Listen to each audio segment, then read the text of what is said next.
Okay guys, Phil Barker here from Emm-Bee Motorhomes. We get loads of queries with the Truma control panels, so I just want to briefly give you a quick run through on how it's best to use it and what feature does what.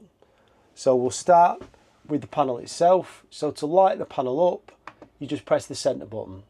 If it's not lit up in any way, the centre button and you keep it pressed and it'll bring the Truma control panel on. Now always work from left to right. It just makes it far simpler. As you can see, as soon as you don't do anything to the panel itself, it goes back into a sleep mode. So to wake it up again, just that centre button, and you'll see the first icon is a thermometer in the vehicle, and it's asking you what temperature do you want the air in the vehicle. So we select it by pressing it again, and we turn the thermostat to whatever temperature we're happy with. Once we're happy with that, we press it and it sets that temperature in for us. Now during this demo, I've no gas connected, so it will fail from time to time, but if you just ignore that, I'll try and show you exactly how this panel works.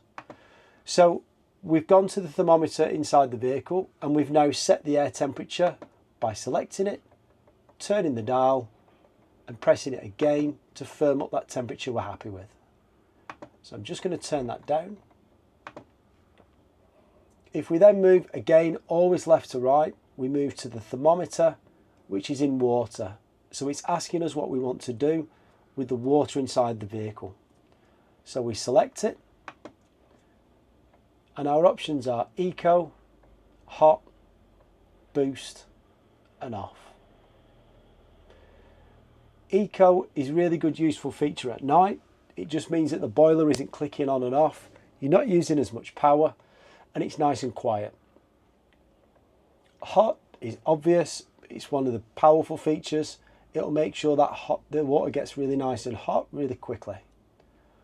And Boost is the most powerful option, but it will only last for 60 minutes before it drops back down.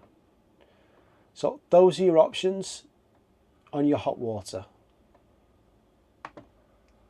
So again, always left to right. The next feature, by just turning the dial, we've set the air temperature on the left, the water is the next option, and now it's just simply asking us how we want to run that. If we press it, it gives us little icons above, and our options are gas only, gas and 1 kilowatt of electric, gas and 2 kilowatts of electric, 1 kilowatt of electric on its own, 2 kilowatts of electric on its own,